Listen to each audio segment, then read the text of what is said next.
Táto noc teda bola naozaj čudná. A čo už? Hovor. Adam, v noci som navštívila milého Glena. Lokálneho de Clermont. Je pekný a ohnivý ako treba.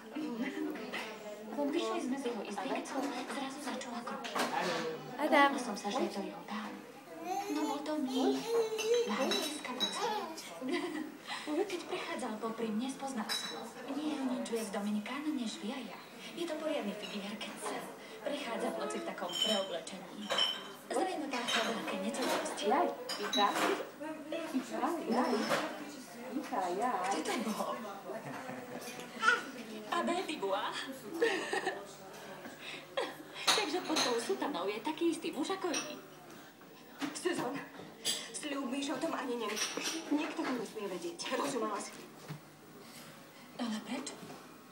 Lebo Abel Dubois je nebezpečný muž. Ak sa dozvie, že si ho videla, postará sa, aby si zmizla. Adamko.